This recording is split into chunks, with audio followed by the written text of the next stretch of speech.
Warning: the views and opinions expressed in this program are our own and/or those of our guests. They do not necessarily reflect the views or positions of our employers. Viewers' discretion is advised. It never matters who I know. It only matters who knows me. When you get to know your process, you know what your bank will do. You know what your bank will not do. You don't waste time on things that you shouldn't do. And for some reason, it just starts working. How do you balance client expectations without starting wars? That's how you win those 50-50 calls. Sterling said this before. I love it. Just because you need a deal doesn't make it a deal. So 2 awesome things. I got to spend a lot of time with Bruce down in Oklahoma City, Shatterbox. I learned a lot of stuff from Bruce, but 2 big things that I took away was number 1.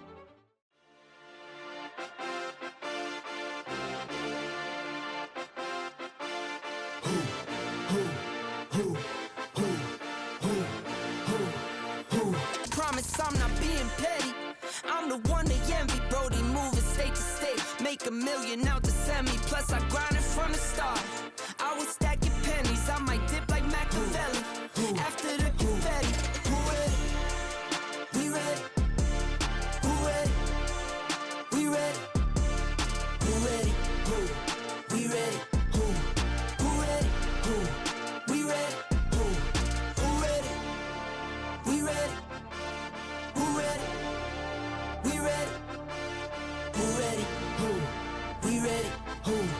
Who ready? Who? We ready? Who? I'm a BDO for life. I'm just trying to be like Bruce when I grow up. Yeah. Braces for the grandkids, dance classes for the grandkids, clothes for the grandkids. It's always something. Cruises for I the already know. grandkids. Oh, yeah. My Non-stop. wife's going to be spoiling grandkids. It's going to be worse than having the actual kids. The biggest one was they really need a pool dad. Oh, God. Oh, really? They really want a pool. So if you think it's going to stop, no. Yeah, well, Bruce, me and Sterling have a good plan. My daughters are 2 and 3, and Pierce is what, about 1.5, Sterling, or is He's he 1.5. older than that? He's 18 months. Our families all got together recently, and every time the kids play together, I'm thinking, man, maybe we just doing a little arranged marriage. Then we get to eat Thanksgiving dinner together as old men. You know what I mean? Whether our wives approve of that or not, but we'll see. You got to marry the 2 families. You keep the power in house. That's right. Yeah, That's right. I can't do you a deal, but let me refer you to my brother-in-law. Exactly. Exactly. Hey everyone, welcome back to the BDO Show, the #1 podcast in the nation for passionate BDOs wanting to level up their game with advice and stories from battle-tested BDOs. I'm your co-host, Emily Detor, and I'm here with my fellow co-hosts, Alan Peterson, Sterling Birdsong, and Ryan Kroge. At the beginning of each episode, we're always going to remind you to subscribe and smash that like button, and go ahead and send your topics and suggestions over to the BDO Show at artofsba.com. And don't forget to check out our whole family of shows, including SBA Today, which airs live every week on LinkedIn, as well as our flagship program, the Art of SBA Lending Podcast. Since episode 1, we have been talking about education, educating yourself on your shop, your deal, and your vendor relationships. We literally just talked about this on episode 11, that choosing the right partners to work with is a critical part of your success as a BDO. And since we don't gatekeep around here, let's talk about a fan favorite. The guys have had nothing but good things to say about Peak Business Valuation. I also decided to do my own investigation, and what I learned was that the last year alone, Peak did 1,100 SBA business valuations and turned them around in just 5 business days. Most importantly, they're easy to work with. The Peak team is always happy to jump on a call to discuss evaluation. They not only explain how they arrived at the concluded value, but are also open to receiving any new information that potentially changes the concluded value. The staff is knowledgeable, fast, professional, and the communication is top-notch. If you want to be the best, you have to work with the best. It's as simple as that. Reach out to Ryan at peakbusinessvaluation.com or call him at 435-359-2684. Let Peak Business Valuation help you build an SBA lending team that thrives. Okay, today, second week in a row, we have a guest speaker here with us. We're super excited about. We have Mr. Bruce Marks in the house. So excited to have you here. Bruce, why don't you go ahead and tell us a little bit about yourself? Yeah, thanks, Emily. So Bruce Marks, I am currently with First Bank of the Lake. I head up our M&A division. I have been doing SBA for a long, long, long time. I won't tell you the number of years, but we'll just say well over 3 decades, give you some type of a clue. I got into the SBA business after being a commercial lending officer and looking at the difference between the way SBA lenders look at a credit versus commercial lenders look at a credit, and it just resonated with me. So I got the opportunity to join back then a preferred lender in Florida, which was one of 2. I took that opportunity and made my first SBA loan and have been doing it ever since. It's my passion. I love being impactful. I love changing people's lives. And I dream about everybody having that opportunity to become as successful as they want to. I do that, of course, every day after I play tennis, which keeps me active and fit and something that I love to do. So I'm supported by my wife, my 2 beautiful daughters, and my 2 beautiful granddaughters. You haven't switched to pickleball yet, Bruce? I was just going to ask that. No, Bruce is not old enough to play pickleball. Yeah, He's still got the swing. He still has the back. Yeah, the orthopedics are not ready to see me just yet. Bruce, listen, I don't care if you're older than Kroge. You're not actually older than Kroge. He's the oldest man in the universe. So yeah. And that's funny because last episode we showed a quote about like surrounding yourself with good people, and Sterling showed us a picture of what was it, like clementines or oranges, like getting mold from being around bad people. I saw this one today, and I thought that it would make Kroge happy. I can't see it. It says, "How old are you?" And it says, "Me. I owned a beeper and replied via payphone." So that was for you today, my friend. I had a pager. My wife had a pager, and I didn't get a cell phone until like 2000. But yeah, I had pagers throughout the whole 90s. Well, speaking about keeping it cool, that's what the episode is about today. So we're going to talk about keeping your cool and managing stress, specifically in SBA lending. And Bruce, we were going to go and start the episode with a question for you on how you personally manage stress in SBA lending, particular during high pressure periods. Stress is an interesting word, and I think that comes with the shared with Ryan this when we got together. In the SBA role, it's like it's Wednesday, you've got a test on Friday, you haven't opened the book to study, and you got 2 days to do it, and you hope you pass, right? Like that feeling of being in school, like, oh my God, I didn't study for this test and it's coming on Friday and it's Wednesday. That's the stress of a BDO. It never leaves you because we all have production goals, and we all want to make sure that we do our job and we do it well. And the stress and how you manage that depends upon the time of year, right? At the beginning of the year, okay, I've got a $15 to $20 million goal and it's January and February, and you're okay. You're thinking about maybe what you sandbag from the previous year and hope you roll over some. But that's a different kind of stress than you're going to have in October or November if your goal is 15 million and you're at 10, right? So when I look at stress, I manage it by making sure that I'm well ahead of my numbers. And when that happens, it really becomes a super meaningful job, and you're not really worried about the stress. I have the fortunate position at this point where deal flow, to be transparent, is plentiful. And so I don't really have a lot of stress, to tell you the truth. I've always, for the past 10 years, have well exceeded my goal. And normally it's within the first quarter to half a year. So, I think managing stress depends upon where you are in your career cycle as a BDO, to be truthful. I think where it depends and where it is during the year. I think it certainly matters whether you're getting it from your management team, but for you yourself, when you look in the mirror, you know what your goal is, you know what you have to do, you know what you have to produce, and a lot of that stress is taken on by, where you are in your goal, in my opinion. Do you feel more pressure from your own goals of where you'd like to be. Because respectfully, I'm familiar with you, Bruce. I've had the opportunity to speak with you quite a few times, and you always provide a lot of value. I don't think you've done 15 in a year in quite some time, right? So what do you? So would you say you feel more pressure where it's more like yourself internally, the where you'd like to be, versus at this stage of the management, so to speak, right? I mean, do you think that's an element as well? It's a tough question because, I mean, truthfully, I don't really have much stress in my job. I really do not. I love my job. At this point in my career, I get up in the morning and I come into the office and I do what it is I do truly because I want to, not because I have to. And so when you get to a point where that stress is not over you, I don't have the pressures of worrying about whether I'm going to do 20 or 25 or 30 when you're like a Ryan Kroge and you're doing $50 million a year consistently. I think that if it's not this deal, there's another deal tomorrow, right? And so for a BDO, it's about building your name, building your credibility. And as I always tell my BDOs, and happy to share this, it never matters who I know.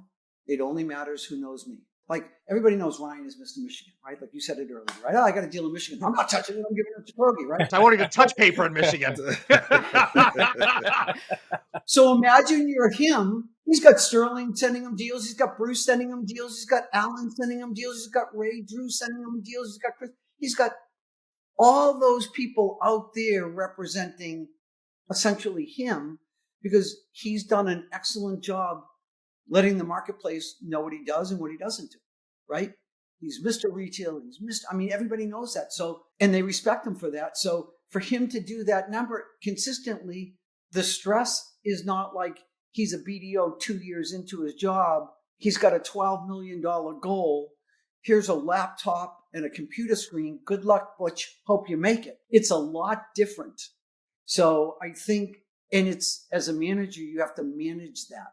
You can't expect a young BDO that you throw out into the marketplace and say, here's a $12 million goal and here's a weight around your ankle and either you're going to sink or swim. I think that falls on the manager in managing that BDO and helping him work through that number and taking that. And Bruce, you manage a team. You have a team of BDOs that you manage. What advice do you give to them when they start stressing out over goals, over, because when you're a BDO and you haven't hit the top producer status yet, and you're, scripting and scratching trying to get to that $15 million mark. It's October, you're at 10 million, and they're stressing out over every deal that's in closing that has a problem here and a problem there. What type of advice do you give to them to ease it, settle it in, just relax, do this, blah, blah, blah, blah? What kind of advice do you have for them? Yeah, and it's a great point, Ryan. And if you've got a goal of 15 and you've got 10 and you've got deals in the pipeline, what if one or two of those fall out? If you're an experienced BDO, you have loans in closing that don't hit the closing table. It's just a fact, right? Pipe don't pay. Exactly. And you see it. BDOs will let their foot off the gas because they've got 3 or 4 deals in closing and they go, okay, I'm good. And then 2 of those deals fall off and now they're not good, right? We've all seen this. We've all experienced. You have to talk about how many deals you have to look at, how many deals are going to end up in your credit box, how many deals are going to get approved, and then once they get approved, how many deals are going to fall off. It's about managing your pipeline is what I talk to them about. It's about going out and making sure that your day-to-day activities are meaningful and they're going to lead to business in some way. So think about it this, and I've shared this with my BDOs. If you're sitting waiting for the phone to ring, guess what? It's not. The thought process of it doesn't matter who I know. It only matters who knows me. If you call just one new person a day, one, that's it. How long does that take? New person a day in the market that you want to serve. That's 5 at the end of the week. That's 20 at the end of the month. That's 40 after 2 months. After 90 days, that's 60 people. That's 60 new people that 90 days ago didn't know you, that now do. What's the likelihood that one of them might give you a deal? 1 out of 90. pretty good that might happen. I was trying to do math. I'm like, I don't do Right. that. But you get the point, right? So 60 more Yeah. people, right?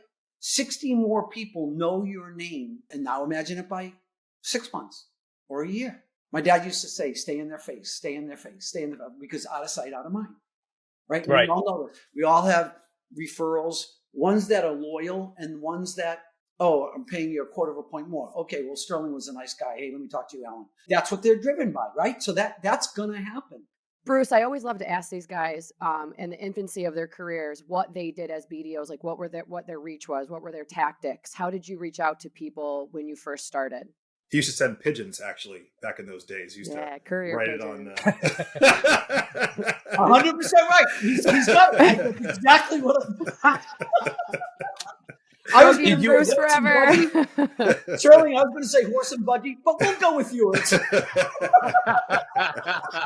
Telegram. They have to send a telegram. Back then, you couldn't do SBA. If you were living in Florida, you're not going to do an SBA loan in Georgia. Banking regulations were different back then, Emily, right? When I started, right?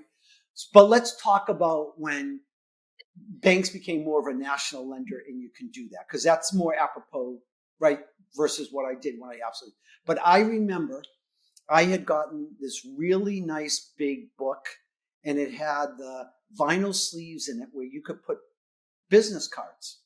And I would collect business cards and put it in the vinyl slip.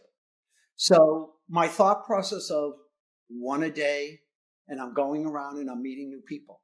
So now at the end of the month, I have 20 cards while I'm trying to fill up month number 2.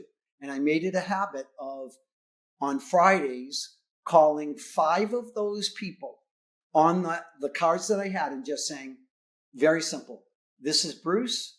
I was just reaching out. I was thinking of you. I wanted to say hi. And at the same time, let you know if there's anything I can do to help you, please let me know. And that was it. Because I felt like that was nothing invasive. They couldn't say, oh, Bruce is bothering me, or I just made it very cordial. And I literally developed I know this sounds funny, a book of business, right? Like, and it literally was a book. And I developed, and that's how I really started it. I did it by cold calling and going out, shaking hands, meeting these people, and then following up. Well, yeah, it's actual socializing, right? It's actually networking. Being a BDO was significantly different when you and I both started, Bruce. I mean, you started well before me, but when we started, it was all face-to-face stuff. We weren't national lenders when we started. We had to start locally. We had to go knock on doors. We had to go past gatekeepers, right?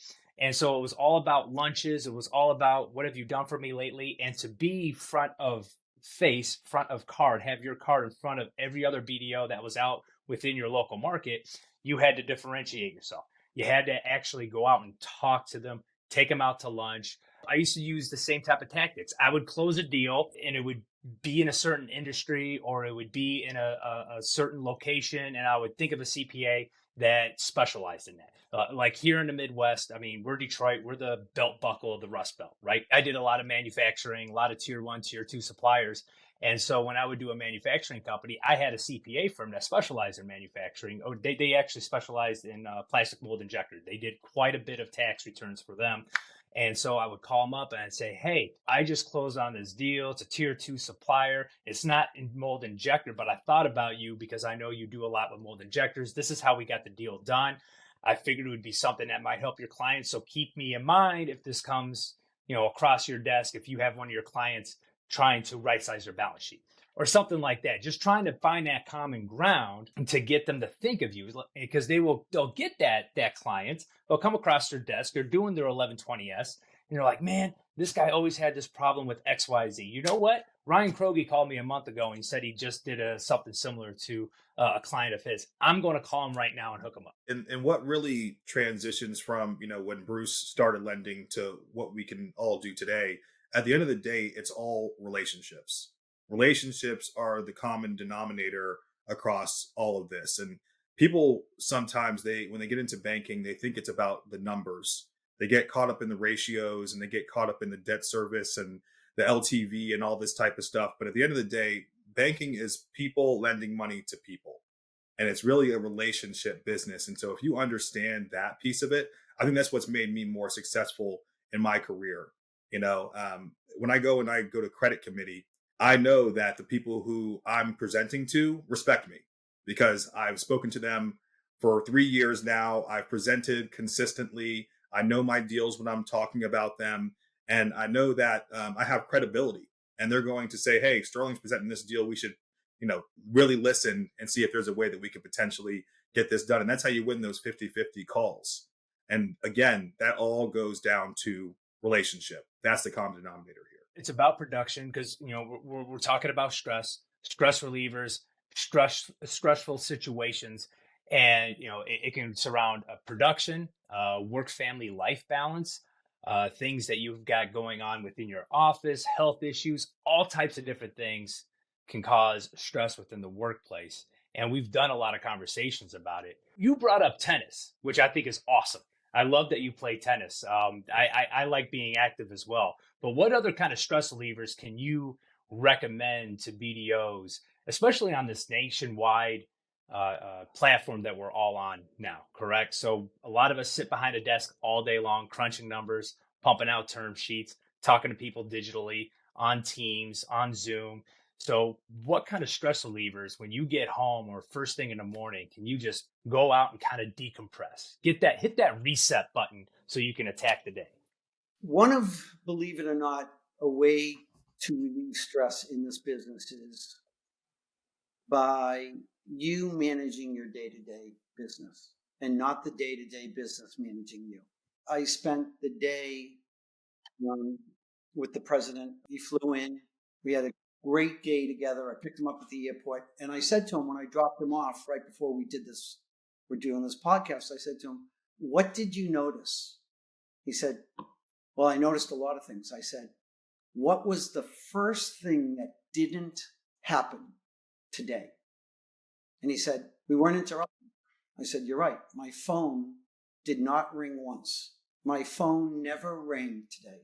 And my phone generally does not, because I manage my day and I set how my day is supposed to go. So in my world, it's all done through Calendly. I blocked off today, but I very seldom get calls. Hey, Bruce, I've got a deal. I want to talk to you about a deal. That is not how my day goes, ever, which might be strange. It's like that because I'm setting the expectations. Tell people when they email, here's my Calendly link, book some time. We'll chat then. So everybody knows that's the way I work. So I've relieved a lot of the stress, to be truthful, because I am not inundated by outside influences that are affecting what my day looks like, if that makes sense. A BDO that understands that this is your business, right? Ryan, that's your business. Alan, it's your business. Great, you work for a bank, but they're not telling. They don't have any idea what we all work remotely. They have no clue what you're doing today. I don't even know if you're on the beach or you're in the. It doesn't matter. Right? Sometimes I've been working on the beach. Alan tuned in from like Cabo one time, so yeah. Oh, that was me. I'm pretty sure I've seen all of you in a hotel room at some point. But you see how this works. Like all of us are that because that's where we are in our careers. But that's how you relieve the stress. If I know I'm working on a credit and I'm gonna need 2 or 3 hours, I'm blocking my time to do that. And that's what I'm gonna do. Yeah. And I'm not going to be interrupted because I don't have a call set. The phone is not going to ring. Guess what? I got 3 hours. I grab my coffee and I am into my credit memo. So 2 awesome things. I got to spend a lot of time with Bruce down in Oklahoma City for Shatterbox. I learned a lot of stuff from Bruce, but 2 big things that I took away was number 1, Calendarly app, which I've started to use since. Yeah, I think he's saying it wrong. I'm saying it completely wrong. I'm not. As long as you're using the app, no one cares, by the way. I'm the most technologically illiterate. They're not sponsoring us last time I checked, so you know what? Get it wrong if you want to. Right. And then the second thing is Twitter. Get yourself a Twitter handle. I have never been. Oh, I'm sorry, X. X gonna give it to you. Yeah, I did not have an X handle until I met Bruce. Got an X handle. and now I'm on X because Bruce, you're like the storyteller on X. You are the search funder magnet on X, which we cannot have this podcast without talking about some of the cool stuff that you do on X, the stories, everything else, which is crazy because I'm just not a social media guy. Any of these guys can tell you. I just kind of leave it alone and, let somebody else handle that. What is it you do on Saturdays there, Bruce? What do you do on Saturdays? Yeah, War Story Saturday. War That's Story? Yeah. Yeah, War War Story Saturday. War Story Saturday it's called, WSS. It's always about providing value, Bruce, and that's one thing I really appreciate about you in general. And you've even been kind to me when I'm out trying to do my thing and grow my book a little bit as well, and it's really cool that when you do your War Story Saturdays, it's entertaining as heck from a borrower, a searcher, but even from like another BDO type, another SBA lender, it's like, oh man, like it almost helps me understand different things to look out for, right? That and things like that. And you do that every single Saturday though, right? No matter what, pretty much. Well, I try, but there might be Saturdays I miss, and the reason I'll miss is because I have no preconceived notion from week to week what I'm going to write or if I'm going to write. It just comes about based upon real life, either conversation. There might not have been a war that week you had to fight, so maybe you didn't have one. Exactly right. Oh, Exactly I'm right. sure he could find one. I'm sure he could find one from a prior week. He might have had 3 or 4. Yeah. All right, so let's push this into a war direction. All right, so you've got your loan, it's there, it's with your people. How do you balance client expectations without starting wars and really setting those boundaries and the realities of how an SBA loan is going to look and how it's going to process, and maybe it's going to be a little lengthy? How do we stop wars? So the way I do it, and it's worked out tremendously, and it's allowed me to, double my business, is I bring in very early in the process my underwriter, and we'll get on a Teams call. And so the borrower is talking about his deal.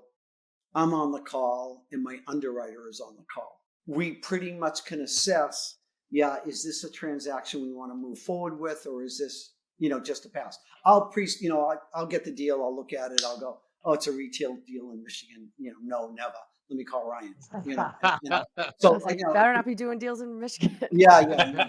It's a quick. I don't do retail at all, and I love that Ryan does. Right? I don't do it. So if somebody sends a deal and hits me up, boom, and I've referred a couple of deals to Ryan, right, Ryan? Yes, absolutely. Right. If the minute somebody says retail, boom, it's Kroge.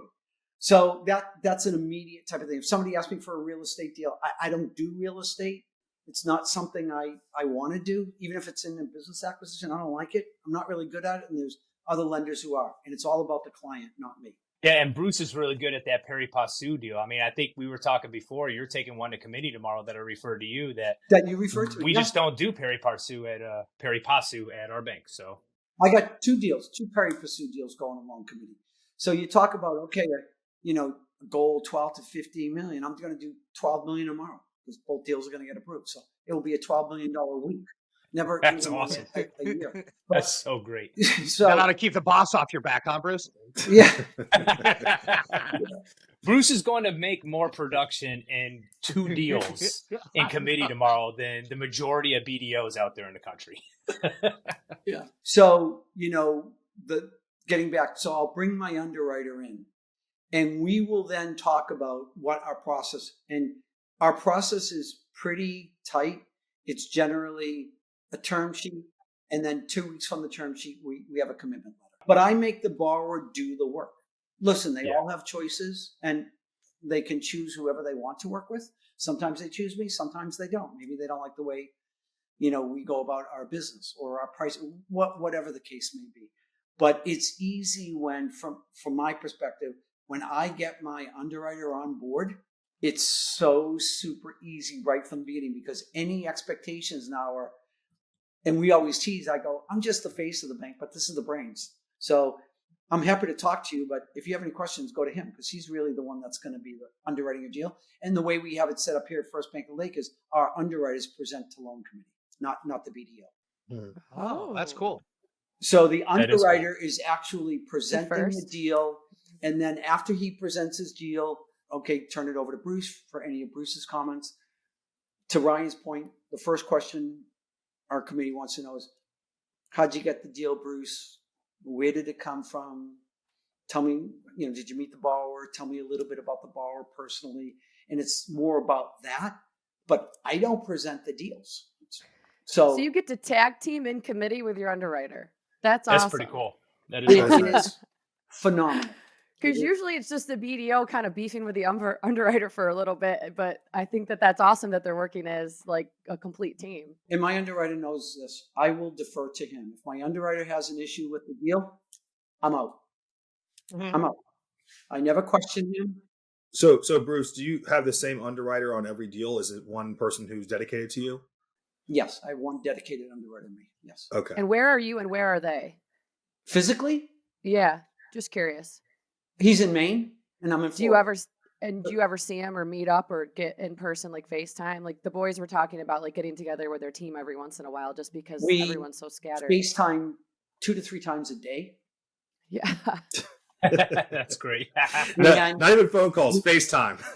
Yeah. Yeah, I don't Keep teams out of it. I don't use my phone for that. I do Teams calls. I do not use the phone for any call. I will not. And if a borrower calls me out of the clear blue, I say to him, please send me an email. I'll respond with my Calendly link and we can discuss your deal. And it's a video. It's always a video call. Always. I do not do it by phone. I won't. I like that. I love the face-to-face. That's why I'm not in my house, right? I'm not sitting in my house. I'm sitting in an office in downtown Rochester, Michigan, because the majority of my clientele are here in Southeast Michigan and they want to see me. They want to sit in front of me. They want to sit in a conference room or they want to sit in my office and they want to have a chat. And that's the way I've been doing business for 25 years, right? No, you haven't been doing well. I guess you have 25 years. I have. I just keep it.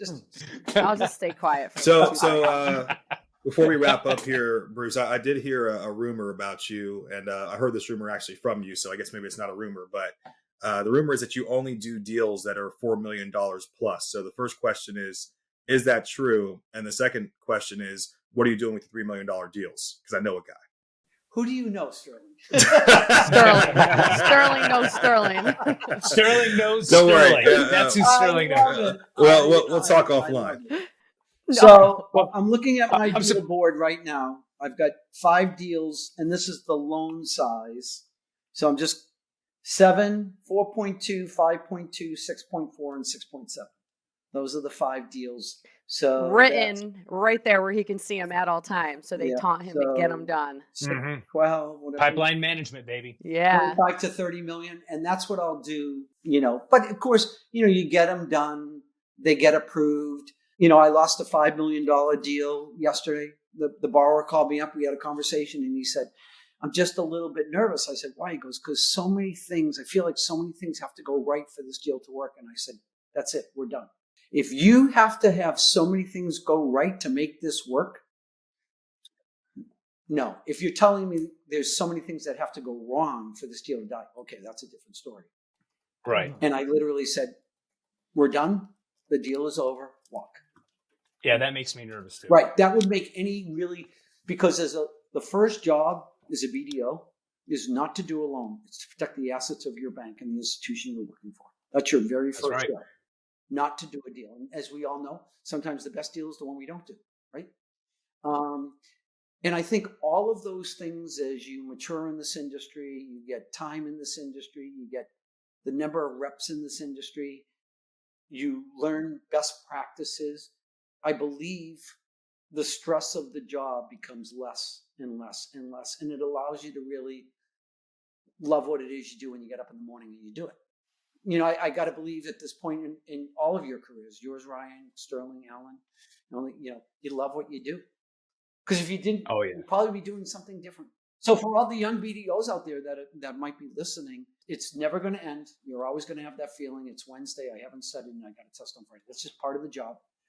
You have goals, it never ends. Right. Never ends. You've got a goal that always, and it resets the first of the year. So congratulations, you won the Cy Young Award this year, and then 2 years from now, you're not having a very good year. They're trading you. You're out.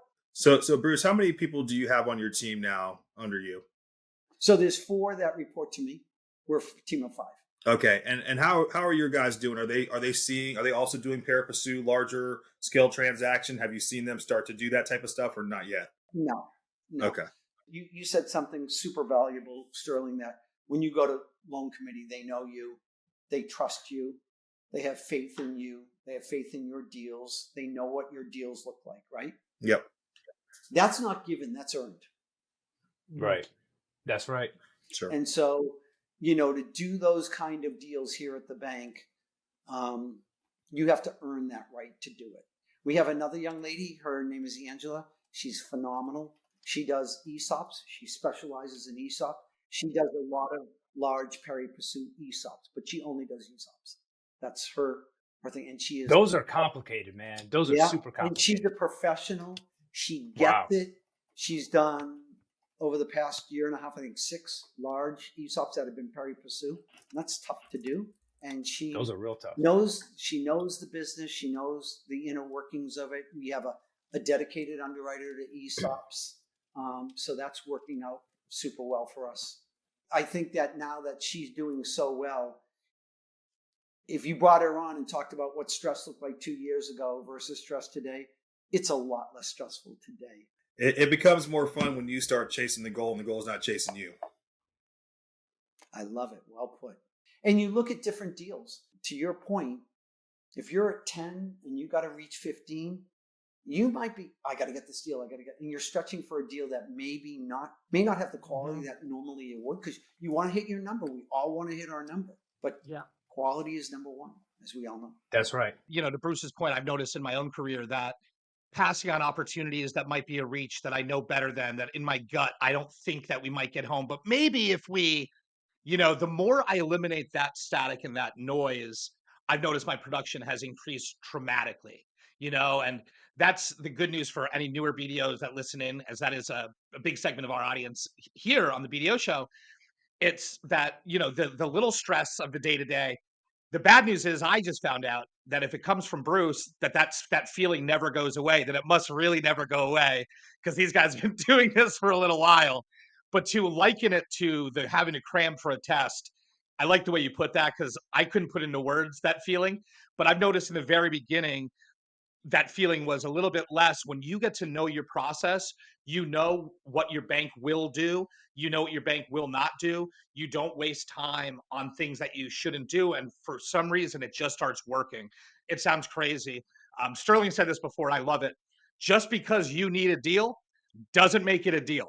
You know what I mean? So I think it's making sure that we're acting as good stewards of the organization first and foremost, will result in your own personal production increasing as well.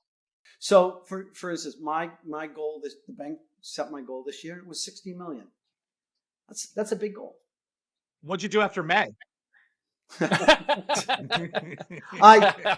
see. I've gone on several cruises. I got to tell you that. Bruce, before we end, you gave some parting advice earlier about just like it never ends. Keep going, push forward. What else do you have for our brand new BDOs who tune in the most to these episodes? What can we tell them about stress and just winning?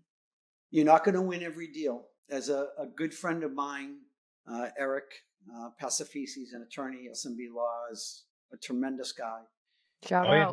We know Eric. So Eric told me, we were talking several years ago when we first met, and he was starting SMB Law.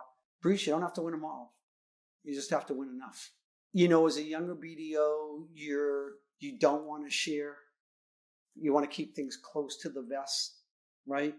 Because you're afraid somebody else is going to take your deal. When you realize that there's just a lot of business out there and there's plenty for everybody, mm-hmm. and you're not going to win every deal, and there's opportunity cost. I talk about it with my BDOs all the time. If you're chasing that deal, you better look in the mirror and see if you want to continue to chase that deal, right? Because it might be more time, it might be more pay, and it doesn't mean you're going to get it. So I, tell my BDOs, concentrate on the good deals and the ones that you legitimately think that you have a chance of winning. And don't forget to ask your borrower what the 3 most important things are to them to get the deal to the closing table. It's one thing that I love asking my borrowers. If you're choosing a lender, what 3 things are the most important to you? Because now the client may say, oh, I've got to have prime -1. Good luck. I'm not, it's nice to meet you, but sayonara. And there are some I've lenders had out that there too. today, right? We laugh about it, but there are some lenders out doing their prime minus. You know that, right? Oh, Oh, yeah. absolutely. Yeah. I know. I've seen it. I don't care who it is. I'm not doing that. Right. I'm not doing that deal. So it was very nice to meet you. If that doesn't work out, please call me back. As your friend David would say, Ryan, I'm trying to get to the nose quick. Right. Bruce, thank you so much for being with us today. It was awesome to have you on the episode. We always love when a guest comes on and can just blow the episodes away. So thank you so much. Thank you, Emily, for having me. Everybody, thank you for being with us today. Don't forget to send topics, suggestions, and likes. Smash that like button. And don't forget to check out our whole family of shows, including SBA Today. Airs live every week, as well as our flagship program, the Art of SBA Lending Podcast. And don't forget, our email is the BDO Show at artofsba.com. And we will see you next time.